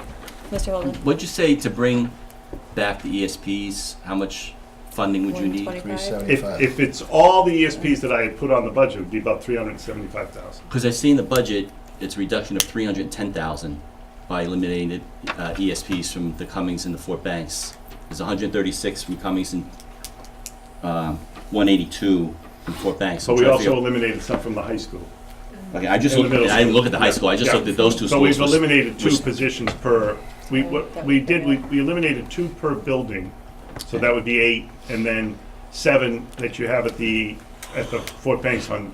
I see at the Fort, it's a reduction of 182,000, and the Cummings Right, 130,000. so see, there's the 182, and there's 7 there, but that's where I talk about where some get paid 28, some get paid 22, so in that total amount, it's Yeah, I'm just roughly letting the committee. 182, It's well over $250,000, Right. 300,000 right, to restore the ESPs, plus more because they didn't include the high school. right, correct. Okay. All right. I'm sorry, and that Yes, Ms. figure, Gals. it does or does not include the cost of benefits? the Does not. 20%? It does not. That's just salary. It does not, just salary on the operating budget. The town handles the benefits, Okay, which comes out of our net school spending, okay. the required, and that's why we're over on the required net school spending amount. And just to be clear, we're talking about this money as if the almost 800,000 is going to be approved. If we could find another 300,000, so keep that in mind. You know. Alrighty. Come on, Bob. Where's the good news today? The good news is that we don't have any buildings and grounds requests. The one listed did not come with complete paperwork, so we'll address that at our next meeting. Curriculum, in the packet, you received the curriculum requests that were asked for. Is there any question about curriculum programs that are available currently at Winthrop Public Schools? Mr. Holden? I requested that. I'll hold off. Figuring tonight was public hearing, it'd be longer, so I'll hold off on that for the next meeting. Thank you, Mr. Holden. Next, we have superintendent's report. Superintendent Okay, Massaro? So my superintendent's report is going to be short tonight. One, because I've been sitting in as you all know, I did get summons to be in a jury, not summons, but selected to be in a jury. And obviously I can't talk about it, which I won't, but it is time commitment. And so I was served last week, and I can guarantee that I will be serving all week this week. Not sure if it'll even continue on next week, I don't know. But in the meantime, though, Tuesdays and Thursdays, we're released at 1 o'clock, so I'll be able to get back here. And I have started to like turning the phone off. But it's when you turn the phone on that you get everything. So, but people have been extremely helpful. The leadership team has really worked hard to make sure that, we keep running and we're moving forward and all of that. But a couple of things that I did want to update. I did have a letter that was in your packet in regards to the McKinney-Vento that you may have seen that showed that we are all approved. We've done everything very well. Yeah, if I could just read that, it gets lost. I'll get it from you. Thank you. So we had the Department of Ed, they wrote a letter to Ms. O'Connell in regards to the homeless education liaison. Thank you for coordinating with the Office of Education of Homeless Children and Youth, McKinney-Vento Program Desk Review for the Winthrop Public Schools. Based on the review of the submitted documents in response to follow-up questions, the district is in compliance with the McKinney-Vento Homeless Education Act 2002, and no further action is required. Should you have any questions, please contact. So there's good news on that we are in compliance with everything that needs to happen there. So the what I have set up for the new building is starting next Tuesday and Wednesday, but mostly on Wednesdays, we'll be doing tours for the staff and faculty. I would love to set up a tour for you folks. The question I have in regards is really more of a legal question, because I would like to do a combined school committee, town council tour. So, and the best day would probably be, to be honest, would probably be like a Saturday morning, because I just think it seems to work, or we could do it in the evening, but it's, but the question I have to find out is, how do we post that? Is it posted as a workshop? Is it need to be I mean, you've got all these people in one room that we're gonna go through it. So, otherwise, you could always sign up for one of my Wednesday tours with teachers that I'm doing. And as long as you're not together, I guess it's okay, but I want to get you all together and bring you through. Do you want me to run that by town council? That would be great, Yeah. just so that we Not know the how council, to the how to do attorneys. the verbiage of it. Right. I'll Do you have an idea? I just don't think that we're there for any business or vote if we're not discussing anything and going for a tour, just like anyone in the public would. It's still open meeting law. Yeah. and- So I think you just have understand, to but if post it's it not as on a the tour. agenda, I mean, we don't have an agenda for it, so. Well, the I mean, agenda would what be do the we do? tour. Post that we're gonna be attending a walkthrough, so, Yeah. I mean, I guess I would feel good to get a legal counsel just to say to us, this is what you have to do or not. And that- Councilor Engman, do you have an opinion about this? I can offer, my recommendation would be to post in accordance with the open meeting law. If the meeting was not posted and it was simply a walkthrough, then you would be prohibited from really having any sort of discussion about what's in the building. Thank you. Okay. Yeah, great. So if you want, I can still do that, or we can just make the call. I would just post it. Just post it. Let's I post would it. just Yeah, post Okay, it. We'll save a few bucks. okay. So we'll post it on a, and you guys get the priority, so I'm saying to you, because, I mean, I'll ask the town council, we'll post it on what your schedule is, and then town council can join in on it. But, I mean, my recommendation probably with your schedules and stuff, maybe Saturday morning, a Saturday morning. Is there a reason why you want to do it together, or? Well, I just thought it might be nice to do it that way, so. We, Always good to connect our groups together.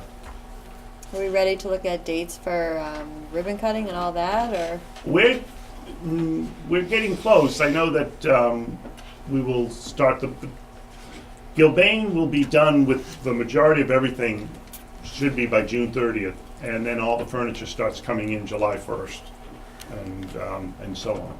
Okay. So, Well, if we're looking at Saturdays, April 2nd is my first free Saturday, so if I have any pull in that date, choosing. Gives us plenty of time to post it. Yeah.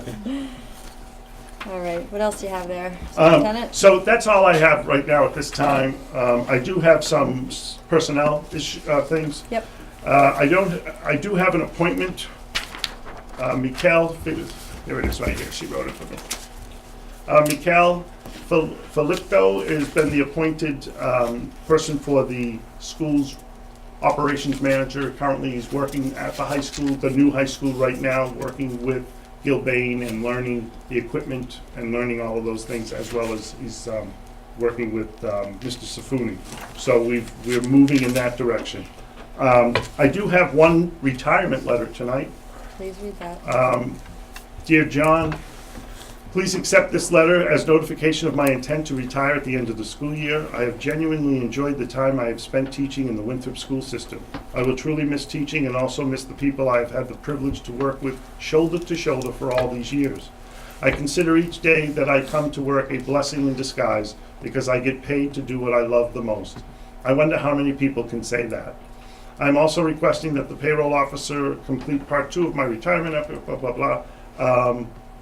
Please include my extra longevity and mentoring pay, that's fine. When completed, kindly return.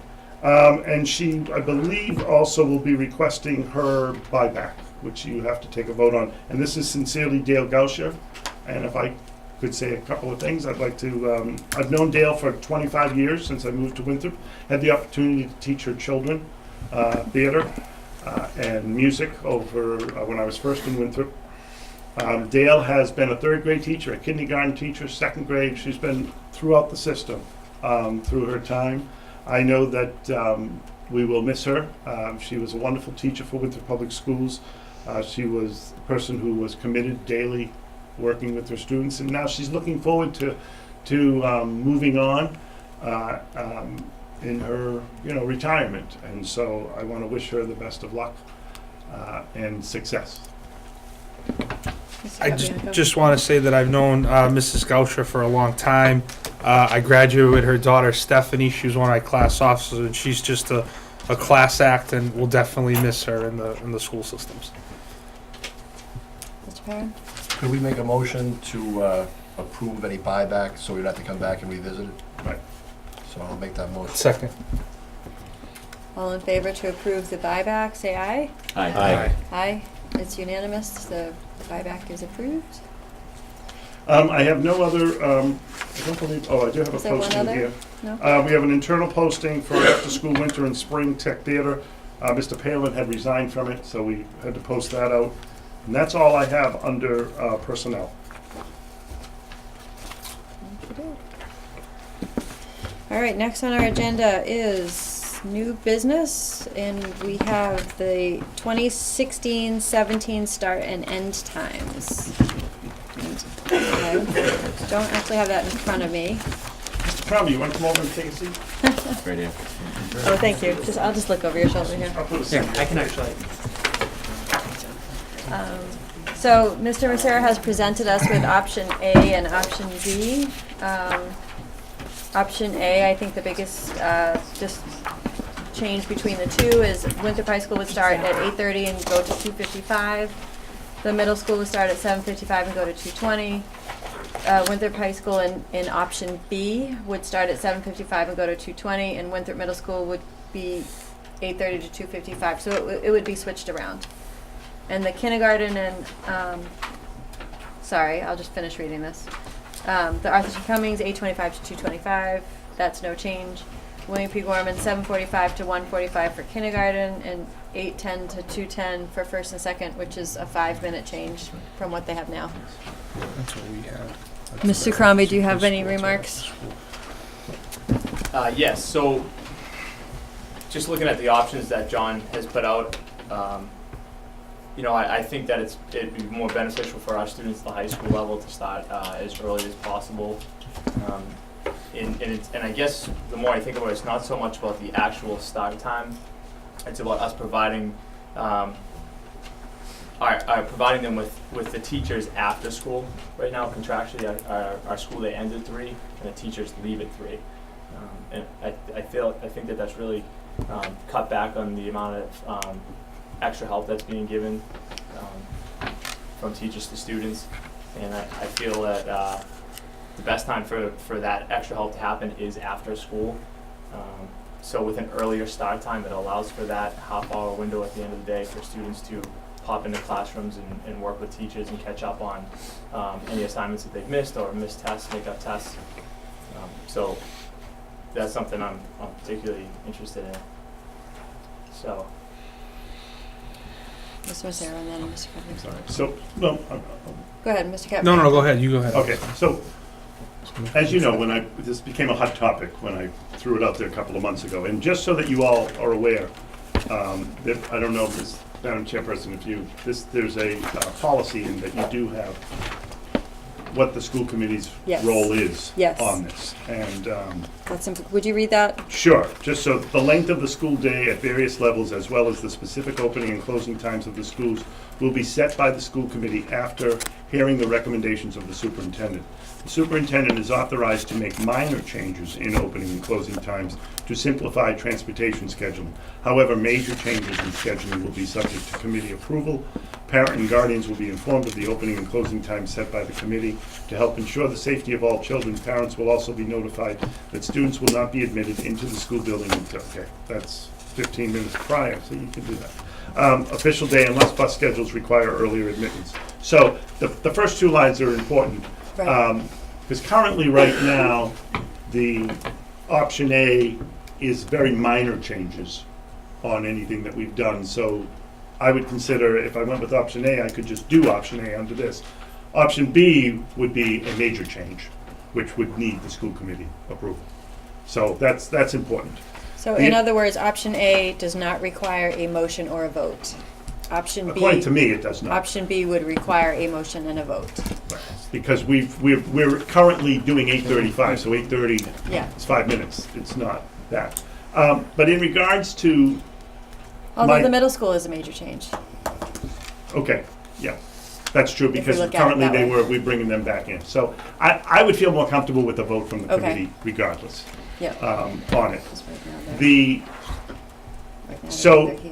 And that's why I brought it to you, because it's important so that we can take a look at it.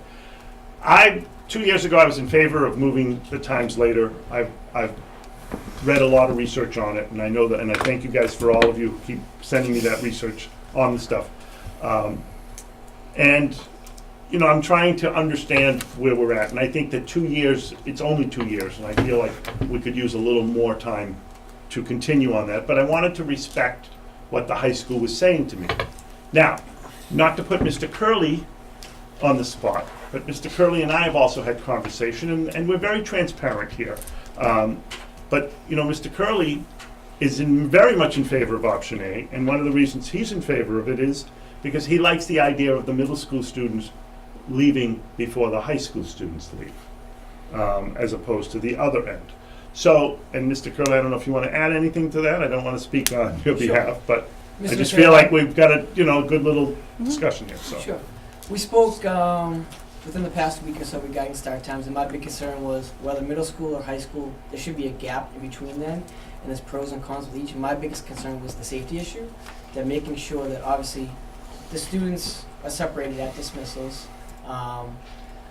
But I felt when I spoke with Mr. Massaro is that if middle school did start earlier, the biggest pro is when school's over, students can get their extra help in. They're probably going to be out before the high school is dismissed, before the high school activities, things like that. but I can obviously understand the pros and cons for both sides, for the high school as well. So from my end, safety was the number one concern. No matter what option we go with, I know myself and Mr. Crombie could obviously work things out to make sure that there would be no problems between the buildings, and safety would still be the number one concern. Thank you, Mr. Capabianco. Yeah, I just want to say I tend to support option B just because of the timing of school sports after school, in terms of away games and practices. Because if you're having a 3 o'clock practice for football, for example, you're not getting home till 6 and 7 at night. You have to have dinner and then homework and do it all day again. So if it's appropriate, I'd like to make a motion in favor of option B. Second. Okay, so motion for option B. Does everybody have this in front of them? You know what we're voting on? By Mr. Capabianco, second by Vice Chair President Perrin. I'm going to change your name by the end of the meeting. Is there discussion on the motion? Mr. Holden. I appreciate the compromise, Mr. Crombie. I know it was at 7:30, moved it back to 7:55, and if this is something you support, I can support it also. I actually am one of the people sending research to Superintendent Massaro that the American Academy of Pediatrics says that once children are hitting puberty and it has a physiological change on their sleep cycles, and they're not really able to fall asleep until almost 11 p.m. between sports and homework and so forth, and that board of pediatricians is recommending that middle school and high school not start until 8:30. So for me, I would not be in favor. That would be my rationale. Is there any more discussion, Mr. Holden? I've sent many articles to John. I don't know if I CC Mr. Crombie too, but it has been a hot topic. But I also have had several high schoolers. I'm down to 4 and 5 right now, and I think 7:55 would work for students that want to come in early, for meeting their teachers or going over test prep or mentoring other students, and allows them to stay after for the same reason. So I think it's a healthy compromise that would work with students. But I Mr. do, Callis? I've heard from community members that the idea of high school students hanging out and then mixing with middle school students is a concern. So right now I feel like option A would, option A would address that issue of like making sure that the middle school students have an opportunity to leave, and then the high school students would still be doing their after school activities. It's at the same time. The middle school in option A, they're leaving earlier. Sorry. Right. Yeah. So the high school students would leave later, and so there wouldn't be that crossover so much. It seems like the dismissals are the same time though. No, it's 35-minute difference. But I guess what I'm saying is on middle both of school them. students would leave the building, and high school students are more likely to hang out. So if the high school students are hanging out at 2:55, then they're not interacting with middle school students. Sorry if I'm not being clear. But I'm not working at your particular school, so I don't know if that's true. Mr. Capabianco? Yeah, I just wanted to say the counter argument to that is we don't have middle school sports, so more high school kids are tending to have to stay later and be up early. So I think it's a more fair trade-off, you know, because high school students are tending to stay much later in the building and around. Yeah, that's than why I middle think we school should get the middle school students out. No, but my point is to stay until 6 o'clock at night. So I'd rather them get out earlier and have their practice and games start a little earlier. Mr. Holden? I mean, the goal is that all students stay after school and hang out for activities, sports, meeting teachers. So you kind of want them all in the building long after, instead of out in the street. That they're in the building, you know, further enhancing their education. I mean, there definitely is days, and if 21st Century is going to move, well, I don't know, there won't be any after-school program, right, at middle school? Well, actually, tomorrow, Well, Mr. Woods and I and Mr. Alvento are attending a conference to try to get a 21st Century grant to have some after-school programming at the middle school. And I would guess at least you'd be interested in adding intramural middle school sports. Sure, definitely. So there would be some structured activities for the middle schoolers. Any more thoughts before we vote? I have actually heard from parents of high school students that they prefer the 8:30 time as well, so I would be representing them tonight. Can I just make one comment? I know I'm, Not technically, but do you want to save it for public comment after? what, before you vote, that's the thing. You're really not allowed to. Can you mention that this is? Can we make a motion to suspend the rules? We'll call the roll to have a vote. You could. So there's a motion on the table for option B, correct? Correct, the motion is for option B. Okay, so, So, all right, Mr. Superintendent, if you would call the roll. all right. Ron Vecchia, Yes. Tino Capabianco, Yes. William Holden, Yes. Laura Callis, No. Robert Driscoll, Yes.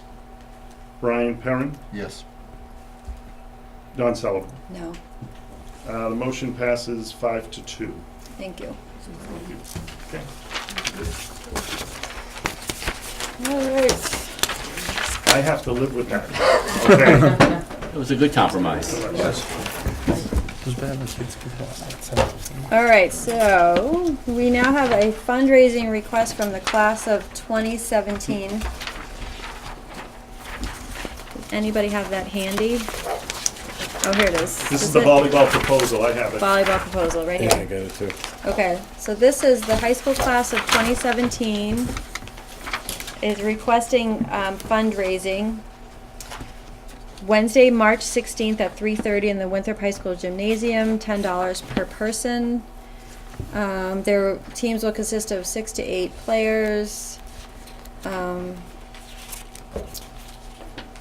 Approval from Mr. Crombie and Mr. Serino has occurred, right? Is that true? Yes. So they're having a tournament, volleyball tournament.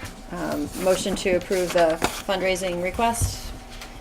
Mr. Perrin, second. Mr. Capabianco, all in favor say aye. Aye. Any abstentions or, no, unanimously passes. I'm getting too hot to sing this meeting. It's so hot in here. All right, so the class of 2017 can have their volleyball fundraiser. That's awesome. Unfinished business. So we have the second reading of the adoption of naming school facilities policy. And it was requested to me that that policy be read. There was very minimal changes that occurred, so I will be happy to read it, and we can have a vote to adopt it into our policy book. Naming of school facilities. The Winthrop School Committee believes naming a school facility or any portion thereof is a matter of significant importance, one that deserves the most thoughtful attention of the school committee, and one that is indeed an unusual occurrence or event. Further, the committee should not be influenced in its decision by personal prejudice, favoritism, political pressure, or temporary popularity. In the naming of public school facilities or any portion thereof, if the name of the person is to be used, the following criteria will be applied in the selection of a person to be so honored. 1. A person in extraordinary for whom a public school facility may be named must have made a significant contribution to the education of the youth of the Winthrop Public Schools. Evidence of contributions may include but are not limited to the following. A. Unusually effective and dedicated service to or on behalf of the youth in the Winthrop Public Schools. B. Persistent efforts to sustain a high-quality system of public education for the youth and to improve programs and services for the young people. C. Demonstrated understanding of the essential nature of public education and the furthering of our democratic form of government and free enterprise system. 2. The nominee must otherwise be worthy of the honor of having a school facility or any portion thereof named for her or him. Evidence of such attribute should include, but may not be limited to, the following. A. Superior levels of performance in strengthening and supporting the Winthrop Public Schools. B. Community service. C. Effective citizenship. D. Seminal ideas or research. E. Excellent character and general reputation. 3. Present a written proposal to the superintendent of schools with a copy to the school committee chairperson with documentation of the previous paragraphs 1 and 2, After sufficient investigation that the applicant qualifies under the term of this policy, it shall be forwarded to the school committee chairperson for scheduling an upcoming school committee meeting for discussion and possible vote. A 2/3 vote by the school committee is required for approval. Is there a motion to? Motion to adopt. Thank you, Mr. Vecchia. Is there a second? Second. Mr. Holden, seconds. All in favor, say aye. We Aye. can have discussion. Aye. Oh, is there a discussion on the policy? Thank you, Mr. Perrin.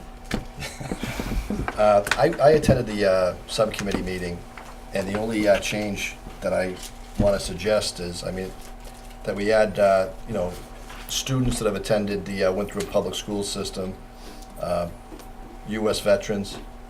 I think it's very narrow, the way it's worded. I'd like to add, the ability to nominate or name a room or a building after someone that's served in the United States military, who's attended and graduated the Winthrop Public School System. I think that's a big piece in today's society that I think we left out of that.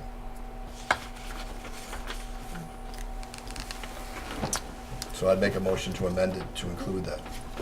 Second. Okay. So we have a motion to approve the policy and now a motion to amend this policy. I will withdraw Is that- my motion to adopt so that we can take Okay. up this motion. Will you withdraw your second, Mr. Yes. Holden? Okay. So is everyone clear on this motion? Would you like to just? I would just like to add students, it could be named after a student that's attended and graduated from the Winthrop Public School System that has served in the United States military. A student who also has served in the military? U.S. military, yes. Okay. I think I have a question about why a student who has served in the military as opposed to any student who's graduated from Winthrop. You're thinking behind that? I'm sorry. Can I see the policy? Yes. The policy currently states that it would be a person who has made significant contributions basically to the school department. Right. And I think just having attended the school and being a member of the military, serving, potentially having lost their life, leaving that open to them, because it's very narrow as to what the actual naming is allowable. Significant contribution to education of the youth of the Winthrop Public School System. So that would kind of leave it to teachers and coaches. No, I think it would also include people who have donated or volunteers or people who have advocated for the Winthrop schools or for Winthrop youth. I don't think that it's limited just to teachers and coaches the way that I read it. I think it's pretty general, pretty open. Ms. Massaro? So, to your point, Mr. Parent, would not effective citizenship or community service fall under that as well? Right, but if you read it all together, it's not opening it up just to the fact that you have attended the Winthrop Public School System and have served honorably in the U.S. Military. Because there's more than one criteria that's required.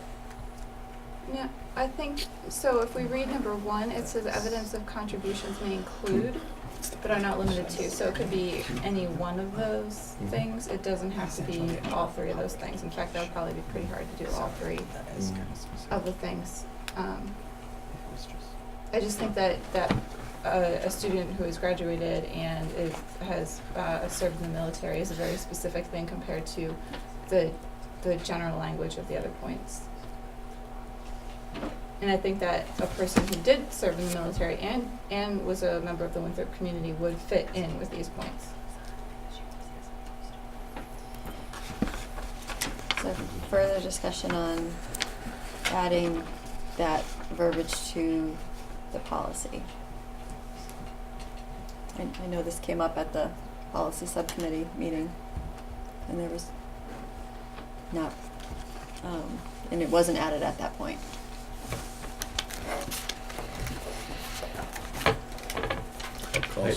I don't think it's necessary. I think I think that criteria is covered, I think, generally by these. I think if to add it is probably not harmful. We're not saying That's that somebody who you just had to go to Winthrop High School or Winthrop School in order to qualify for this. It's one of the many criteria, so I don't think it's harmful, but I also think, to Laura's point, that it's covered. I think it's covered more generally by these descriptions here. I would agree with you.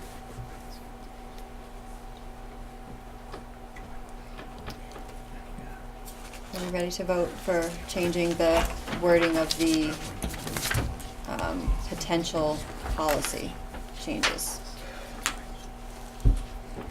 Mr. Massaro, if you would please call a roll. Sure. So to approve it is, a yes is, A yes vote would be to include the language that Mr. Perrin has recommended. A no vote would be to leave it as is from what I read tonight. And I just make another comment. I mean, if you were going to include that, then you could actually categorize many other, areas of people's involvement, technically. No, I understand. I just, as you read that as a whole with all of the requirements that are there, it has to be someone that's given a, good contribution to the schools, the way it's worded, directly to the schools. But that's my motion. Okay, thank you. Mr. Vecchio, No. Mr. Capabianco, Yes. Mr. Holden, Yes. Ms. Callis, No. Mr. Driscoll, No. Mr. Perrin, Yes. Ms. Sullivan. No. Okay, it's no 4-3, so the motion does not pass. Motion to adopt? Motion to adopt by Mr. Vecchio. Is there a second? Second? Second by President Driscoll. All in favor, say aye. Aye. Opposed? Abstentions? So we'll adopt this policy into the book. The next policy for adoption in the second reading tonight, I will not read unless requested. Retirement of facilities. I'd love to hear it. Would you love to hear it? Then I'll read it. Just so hot. No, I make a motion to waive the second reading. It's really hot in here. Retirement of facilities. I'm happy to read it if you'd like me to. I'm just Okay. joking. Second the waive. All right. Who firsted? Mr. Perrin? Did you make the motion and then your second? He did. I'm second. Okay, thank you. All in favor of waiving the second reading? Say aye. Aye. Opposed? Abstentions? Motion passes unanimously. Motion to adopt the retirement of facilities, anyone? Make the motion. Mr. Capabianco makes a motion, is there a second? Second. Second by Mr. Vecchia. All in favor say aye. Aye. Aye. Opposed? Abstentions? Unanimously, the retirement of facilities, which happily will come up this summer, maybe, right? Madam Chairman, Yes. I'd just like to let you know, I'd like to just thank publicly the data processing class under the direction of Mr. DeMarco in the website design class. If you go onto the website under the Winthrop Public Schools, you go into your school committee tab. There is now a side tab that says school committee policies, and they've all been electronically updated to the website, and this will be sent to Mr. DeMarco tomorrow, so that we'll update B, and everything is linked. So when you click on the title of a school committee policy, it takes you right to where that is in the policy. So the kids have worked really hard. They put about 20 hours into it, and I just wanted to let you know that is now available to you. Is that available to the public or just on the internet? It actually, it's a public website right now, so yes. Excellent. Which also makes more important that we start to kind of look at cleaning up some of the policies a little bit too. Exactly. The kids did a great job. It looks super. It works really well, so I wanted to thank them. Thank you, Mr. Woods, and thank you to the students. We are back to public comment. Yes. Hi, I'm Melissa Netterino, and I am an ESP at Fort Banks. And I just wanted to, so I guess I'm kind of wearing two hats. One is an ESP and one is a parent. As far as me as an ESP, from the beginning of the school year until now, the kids that I work with, half of my day I am with 3 first grade students, and then the end of my day, I'm with a preschool student. And I have to say that I've noticed, as well as the, you know, the head teacher in the classrooms, have noticed a difference, you know, with them academically, with the way that, you know, I'm getting to have small instruction with them while the teacher, you know, is leading the rest of the class. And then from the parent perspective, my son, who has an ESP in his class, this year and last year, he's done, I mean, he's come leaps and bounds, and I know it's because of, you know, the ESP having that support system in there for him, you know, to be able to do so well. So I just wanted to contribute. I understand, thank you. I'm gonna ask a question and I'm not supposed to, but the students that you're working with in the morning and in the afternoon, are you assigned to them from their IEP? As far as I understand it, I've never had to attend an IEP meeting. Right, with normally them, the so para I would need wouldn't, to but- clarify that, but there are specific students that I, you know, when they get in the classroom, I work, you know, with them. Right. Thank you. Is there any other public comment?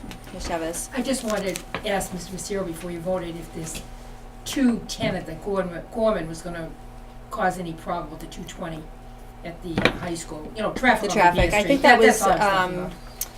I believe that was discussed when the whole thing was laid out with bus and Right. this and traffic and, I think we're gonna be okay. Okay. Because 210, it's Well, it's first only and 2 second, minutes. most of the kids. Now it's high school, so most of those kids will be driving, so they'll be out of there. I think it'll be a better location for sure. They'll be parking down the beach, but they'll be driving. Plenty of parking. Right. And just that activities fee, I think that's something really that you need to look at. And just one other thing, the naming, you mentioned just a couple of names there. Do you think, just my own thoughts, maybe the school could put out, or the superintendent's office, people, to send it in for people to request this, and then you could do it all at once, instead of trying to do it piecemeal. You'd have an idea if there's gonna be 9 people that want it, or 2. Okay, that's a good thought. Is there any other public comment tonight? All right, I think we're down to public relations. Mr. Beckett, do you have any public relations tonight? Not tonight. Mr. Cabianco? Mr. Byron? I have none. Mr. Holden? President Driscoll? All right, how do we do? Is there a motion to adjourn? Mr. Cabianco, is there a second? Second. Mr. Holden? Good night. Oh, all in favor, say aye. Aye.